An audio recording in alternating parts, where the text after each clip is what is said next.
ndaramukija mu tubere hose ni warukundo nyene basha dusanga hahandi nyene hamwe n'abandazira iminsi yose ni website akaburungu Black TV akaburungu club iyo ni website yacu Instagram na Twitter na Facebook ni Black TV ukadukurikirana ukatubwira ibintu ukunda kuwacu canke izo ukunda kugukorera canke izo udashima tugukorera kugira tubihindure byose ni kuri mikoro kubona kwa kuri kamera no munsi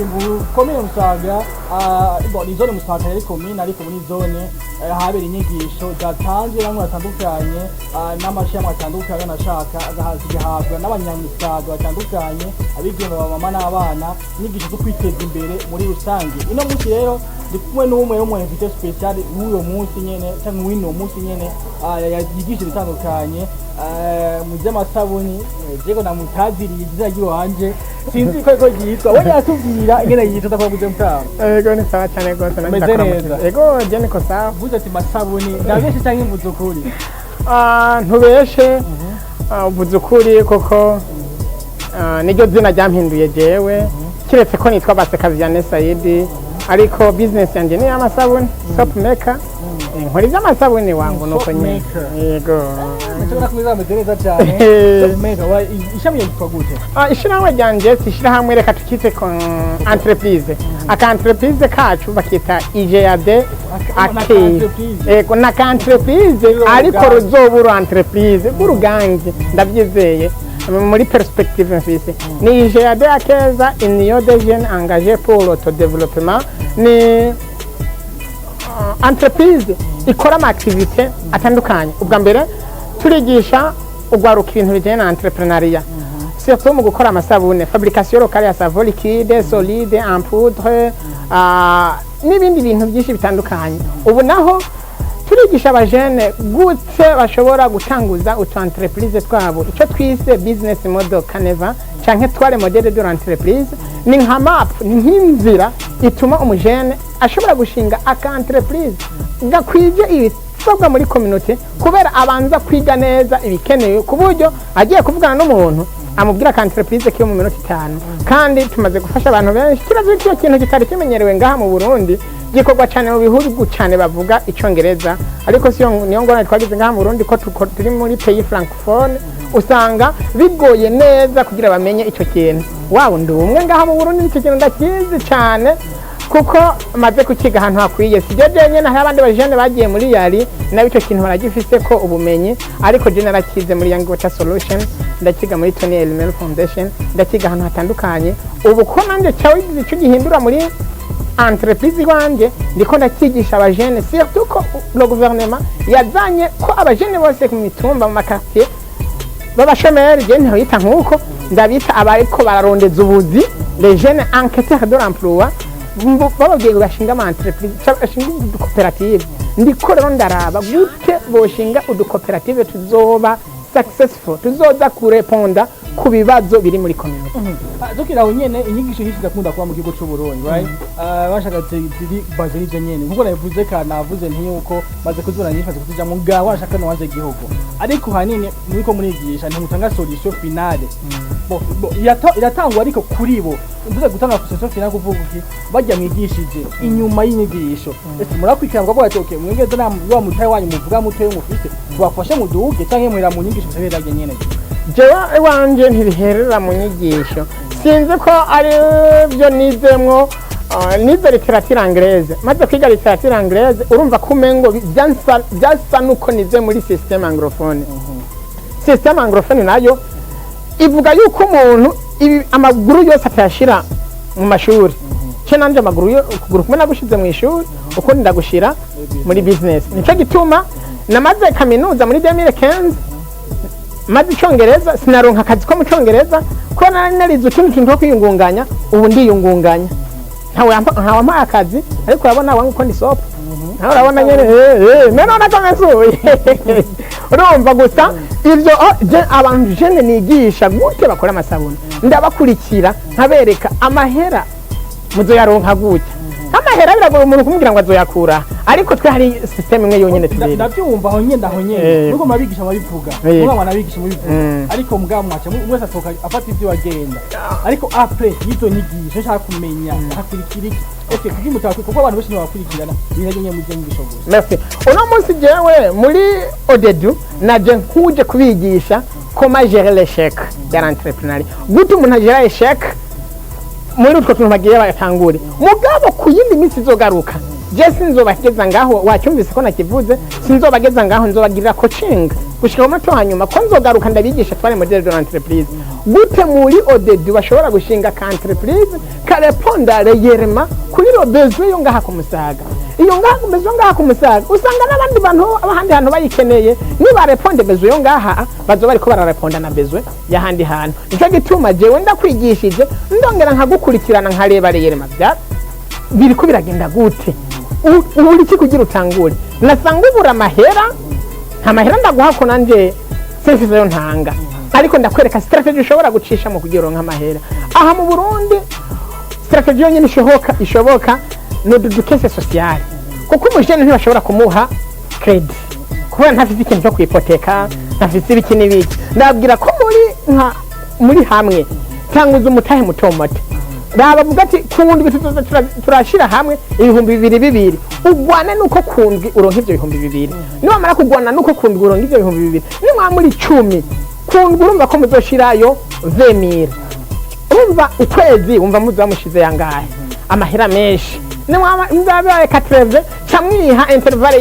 ya meza 6 uwo muhera mwamara kubona mwameze tena tuma muri ko muriga akantu muzokora akantu muri ko muri kiga jewe nk'umu entrepreneur maze kugira icyo ngezeko ndakubwira wow zana ko kantu muri ko muriga mwifuza gukora nakahe nkabanza nkagasobanura nkaraba rerema ko kameze neza kamaze kuba kameze neza nkaca rero ndabagirira business model kaneva yako mwebwe nyene mukayibonera ati abakiriya bacu bazotugurira ko iki kintu ugomba kugira naba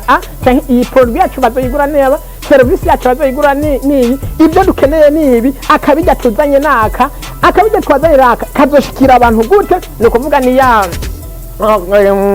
canal de distribution abantu kazobashikira gute kuko urabona ko ubu umeme n'ibitumbura ntibakija kubitora aho babikoreye umuntu arabidelivra bega namwe nyimbara kukabijya muzogashira abantu hama comment vous allez maintenir les relations n'abakiriya magahaye muzomenyera gute babakushoreye ko bagize iki babaye satisfait na bya bintu gutyo nkakwereka amahera uzokenera nkakwereka les activités amene nkakwereka les ressources nécessaires nkakwereka les partenaires mbega nabahe ba partenaires ukeneye kuko abajene amahera yose twokoresha muri entreprise ntidushobora kuyaronka twese hari hantu tuzokura mu partenaires nitwamara ko nka partenariat tuzovuga partenaire azoduganya kwiki natwe tuzomuganya kwiki nicyo gituma ndababwira ati gira ikintu kimeze neza kuburyo partenaire niwe akimubwira azokumvamwo win ganye ibyo rumaze kubibona cyanda kwereka icyo bita structure de coût ama dépenses uzokora ntaca ndabati mbega ama dépenses yawe uzokora azongana n'amaresources uzinziza maze tumaze gusanga ama dépenses azo bari menshi gusumba ama ressources tena kubyatse bana ongera uduza abakiriya ongera rondere les gens qui t'influencent abandi bantu ushobora kubyira ikintu cyawe gushika yaho bazogira iki bazokugurira nuko iyo niyo suivi abantu benshi maze kubigirira biramaze gutera imbere suko maze kubigirira benshi kuko biragoye niho nyitaniho tugitangura okay ndavyuma bitahuye ndaze ko batwihamye babitawe ko biri kose ariko tukiraho nyene ari gihe usanga izi nyigisho gazo zisaba uburyo kuri baje nabandi je zishizo nagiyemwo kese no muso yena aje gusanga umwe tuvuga ati ndazo hakubuntu andi baratanga inoti kuganje kuziko cyangwa yaje nyene gusa baje kuzongaje izo hanze gigo nagiyemo sinarari hasimwe zimwe cyangwa ziba kandi mugayishe narari bega namwe ubwo batanga izo nyigisho ni ku buntu bwanje zo za kwitura ubwo ati mutaje bega nawe ngiye umviriza ndakubwire jewe iki ndakigora nk'umurongozi musuku icyo ndakubwiye umurongozi musuku nuko ndakubwiye umuntu yaplika icyo bita leadership serviteur ibi ndabigize ku buntu n'ubwo ndiko ndabigira ku buntu ati gute mfise programme yo gutembera mu ntara 12 z'igihugu ico nise tour entrepreneurship tour nicyo gutuma nzogendera mu ntara 12 ndiko ndigisha inyigisho zitandukanye. Aha nigishije comment gérer l'échec de l'entrepreneuriat Ingozi na hene nzokwigisha comment gérer l'échec de l'entrepreneuriat, ariko mu Rumonge nzoba ngiye kuvuga connaître les valeurs d'un jeune. Kumujene ntazi valeur yiwe, cyo gituma usanga kubera atabazi valeur yiwe umuntu ashobora kumubwira ngo ndaguha stage professionnel nzoguhemba 50-80 afise kaminuza. Urumva iyo valeur arafise kaminuza kuko umuntu ntanamuhaye akazi amubwaye stage professionnel agaca mukoresha stage professionnel y'umwaka amuhemba 80 amwinjiriza amahera menshi. Rero umujene ntaba yamenye valeur yiwe kubera atabazi valeur yiwe, uwayimumenye agaca yigira nto. Ikanzo kigisha hari ariko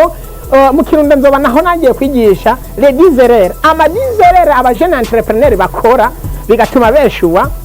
mu buzima bwabo. Okay, ndabyumva ubwo tije ntabwo buryo ndabishaka gusa kugira ngo yihutere imbere, right? Ego.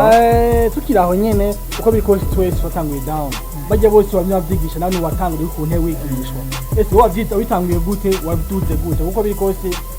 watubwiye umuntu kare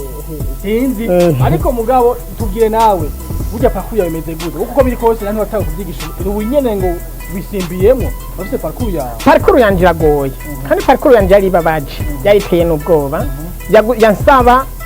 ingufu zikomeye cyane, yansaba ingufu nkiza abaririmbyi benshi bakoresha. Najyana kubwira ko jewe urabona ko bisi kubako kumwe ngendana ubumuga, ariko ndavuga cyane disability is not inability. Kugendana ubumuga ntibisigura gupfa. Umva nagiye kugira ubumuga ngira mare kaminuza y'u Burundi, ngira ubumuga namaze kwimariya, ngira ubumuga umugore yiga nanjye nkiga. Umva ko zari ubuzima bwanjye bwari bubaye fru, ariko haragiye hamwe n'abandi bajene nabya wow ndafite ikintu ukora kandi mugashima ndabigisha by'amasabuni, ariko bamwe ntibabifashe neza. Esheke mbere turahomba, baramwe baragenda turahomba, abandi baragenda nakubwiye ko byashitse cyenda nagurisha intebe mu nzu kugira ndebe ko mutahe nongera kuburunga, ariko petit à petit wazo fesoni ndaduga ndaje mu formation hanze, ndaronka formation muri Young Water Solution, ndaronka formation muri Yali, ndaronka formation muri Tony Elmer Foundation, ndaronka formation mu Youth Change Maker muri Ethiopia, ariko ibyo ibyo binyugurura ubwenge. Ariko nagenda kubwire ko imisi yose debi iragoye. Umwanditsi yavuze ngo c'est de l'immensité de l'océan que l'homme éprouve sa petitesse, mais c'est à partir des épreuves véritablement affrontées que l'homme éprouve sa grandeur. Iyo uri kurakora ibintu bikakubana uruzi, bikakubana imyaka, bikakubana ingorane, niho ubona ati ntaco maze. Mugabo ni mu gihe umaze gukora ikintu kubaka izina uvuga ati wow ndi umugabo. Ubu jewe wanje novuga ko je ndi umugabo kuko ndamaze gukora ikintu muri parcours yanje ya entrepreneuria, ndamaze gukora ikintu atawundi muntu arakiyumvira. Nta wundi muntu ari byumvira ko hari isabune wokora mu muceri, nta wundi ari byumvira ko hari igifaranga cyokira mu minsi 3-5 indwi yose. Nta numwe yemera ko igifaranga gikira, bavuga ko cikiza. Mugabo jisi nize medicine cyangwa iby'ubuganga, mugabo produit yanje yarabikoze. Si jewe nabikoze, ni innovation. Naba bandi bantu baguma bambwira wa ukora ibi igira nkuko itange nkuko buke ndagira ho nshitse. Ubu rero ndabayeho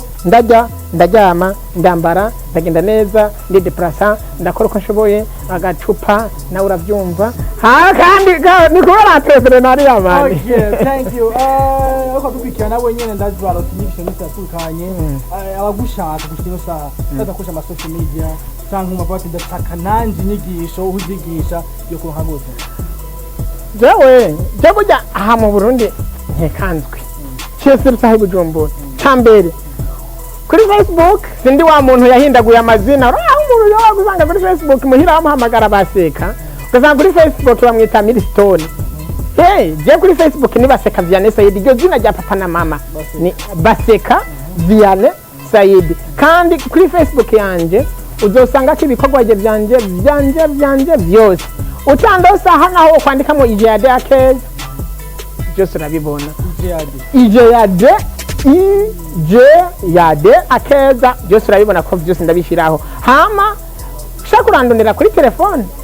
71 470 617 canke 68 68 21 21 nukuvuga je umwanya wari wose wonkenera je nkora entrepreneuria a caractère social sinkeneye yuko wewe ubanza kundiha utarabona icyo nshobora kukumarira jewe ndakumarira ikintu wewe nyene naho no gusaba ngo ndihe ukandiha ntabigusaba yes amaze kuvyumva yo gukora ikintu ku buryo cyo wewe gukorera wowe bwiwawe uyumva kukimurihira utaragira iki ataragusaba kuko okimurihira right nakubona mu nshuti wacu ngahanye yababwiye byinshi mumukene mu muzo musange mezo mwazumvise yari kumusaka na musanze karigisha inyigisho akatanga inyigisho kuba je no kumusabira ngo bashobore kugira iki kwiteza imbere bavuze kugira ngo ni comment gérer l'échec de l'entrepreneuriat. Great, ndakunda cyane, merci beaucoup, ndagushimiye cyane n'akajambo kabogera ubwanyu. Jewe ndagushimiye ariko muri rugendo ndiko ndakora nababwiye ko nzozunguruka mu ntara 12 umvirize ndakubwire nta n'ugwa Kongo mbone mfise yo mvavuze ugwa Kongo birumva nari kuvuga ngo nta n'ururundi mfise ariko reka tuvuge icyo twamenyere nta n'ugwa Kongo mfise bwo kuzogenda muri izo ntara 12 ariko naragivuze ijambo rirarema ururimi rurarema nzozikora kuko mu ntara zineho ndamaze kuronka sale abantu bazavuga ati twe sale yaho hantu tuzogufasha zoyigufatira nta ngorane nsigaye ngwana na déplacement yiwanje naho nzorara kandi déplacement nayo ntabwoba entreprise nani kirakora iyi déplacement nzoyikuraho nyene kuko nkora jewe Rwagasore niwe yavuze ngo muzotumenyera ibyo turiko turabakorera ukunezerwa kwanyu niwo munezero natwe iwacu nje nzosakrisa yiwanje ngene ndaba abandi bantu hariya mu mitumba nyene hariya mu mitumba ndabigisha nigisha abantu 100 babiri bakagira ico bavuyemo umunezero wabo niwo munezero zonjohera nzogikora nzogira ouverture solennelle w'ivyo bikorwa vyanje le 26 Novembre muri kaminuza y'u Burundi niho nzobishira ku mugaragaro kugira n'abandi bantu mu zindi ntara bamenya ati ebana natwe tuzoshikirwa ni nawo munsi nzogenda nshikirije intara ukuntu nzoza ndazigendamwo hama uzoshaka kunshigikira muri déplacement cyo kunshigira mu hotel y'umunsi umwe basi azona yavuga ati ngira nshigikire kubera azoja mu ntara iwacu yavuze merci beaucoup kufuza no gomeye urakoze nanjye ndabifuriza gutera imbere merci beaucoup merci